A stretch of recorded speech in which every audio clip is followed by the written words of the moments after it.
Vocês devem ter visto que em 31 de 3 de 2021, através da Lei 14.132, nasceu a tipificação penal, através do artigo 147-A, da figura do famoso stalker, ou melhor, do perseguidor, né, como tipificando o tipo penal em debate. Nasce, então, uma grande pergunta do legislador. Acerta o legislador ao conceito deste perseguidor, desse stalker? Bom, vocês já sabem que esse termo, e já conhecem esse termo de seriados, filmes, tenho certeza disso. Froyo sounds lovely. Pois bem, conceituar a figura do perseguidor, do stalker, é tema de complexa análise, inclusive objeto de estudo pelo professor Spencer Tufts-Siddle, conjuntamente com Ana Lara Camargo de Castro, numa obra chamada Stalking e Cyberstalking, Obsessão, Internet e Amedrontamento.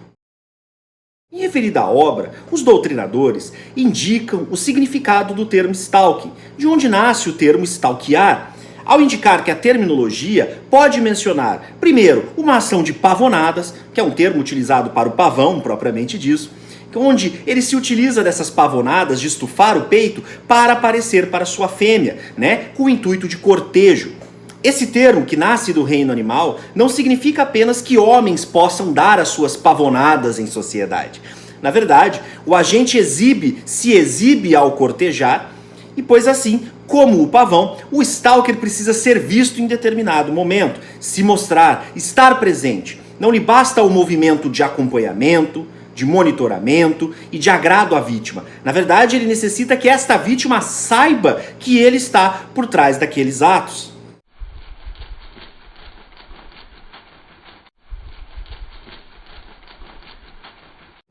A segunda opção nasce no sentido de caçar, de estar à espreita, uma ideia do comportamento animal mesmo de caça, de acompanhar a vítima escondida para no momento adequado possa então este réu, ou animal, né, no caso do mundo animal, dar o bote. Em termos de stalker, tal definição significa que o perseguidor ele estuda o momento minuciosamente, estuda a vítima minuciosamente, conhece seus hábitos, características, ele passa a espioná-la, a guardá-la ou vigiá-la. Não é necessário que haja a intenção de matar. Alguns stalkers ou perseguidores se escondem, outros fazem questão de aparecer e mostrar que estão por trás de toda aquela ação ocorrida. Assim, esse termo stalker, ele nos traz duas lógicas possíveis de se mostrar. A de pavonar, né, de se mostrar, mas também o conceito de espreitar, de ficar à distância, de vigiar sem o consentimento da vítima. Stalking é, portanto, uma ameaça, um assédio anormal que ocorre a longo prazo, dirigido a um indivíduo específico, um ato de perseguição não desejado pela vítima. Trata-se de uma ação ou um padrão de comportamento. Assim, esse tipo penal prevê, o artigo 147-A do Código Penal, perseguir alguém reiteradamente e por qualquer meio, ameaçando-lhe a integridade física ou psicológica, restringindo-lhe a capacidade de locomoção ou, por qualquer forma, invadindo ou perturbando sua esfera de liberdade ou privacidade.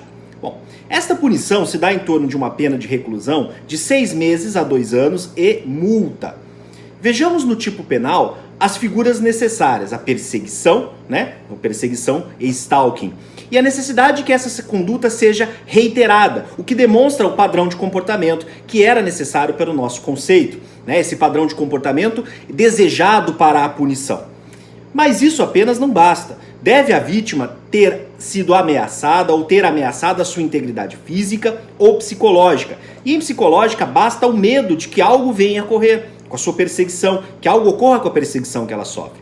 Além disso, se pune a figura típica da restrição de liberdade de locomoção, o que nos parece um pouco desacertado em primeiro momento, já que a figura perseguição se torna, em uma certa forma, uma restrição de liberdade, o que pode vir a culminar a prática do crime previsto no artigo 148 do Código Penal, que trata do sequestro e do cárcere privado, e deve ser analisado com muito cuidado em cada caso concreto.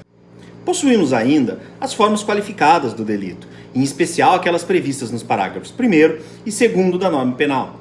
Passando à hipótese do parágrafo 1º, a pena passa a ser então de reclusão de 2 a 5 anos, quando a vítima for ascendente, descendente, cônjuge ou companheiro do agente ou ainda maior de 60 anos. Nestas hipóteses, a pena então passa a ser de um crime qualificado.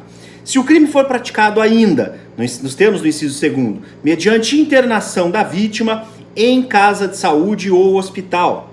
Se a privação de liberdade durar mais do que 15 dias. E essa privação de liberdade, nós temos que fazer a pergunta se isso não resultaria, no crime de sequestro ou cárcere privado. É uma análise que tem que ser feita, principalmente quando eu penso na restrição da liberdade. Ou ainda nos termos do inciso 4, se o crime é praticado contra menor de 18 anos. Então, a vítima é menor de 18 anos. Ou ainda, se o crime for praticado com intenções ou fins libidinosos. Bom, o parágrafo 2º fala, se resulta a vítima, em razão dos maus tratos ou da natureza de detenção sofrida, grave sofrimento físico ou moral, a pena então passa a ser de reclusão de 2 a 8 anos. Como mais uma forma aí, então, de crime qualificado na hipótese do 147A do Código Penal. E assim, pessoal, encerramos esse nosso debate sobre o Stalker. Espero que tenham gostado e ficamos aqui disponíveis para a próxima. Um grande abraço a todos.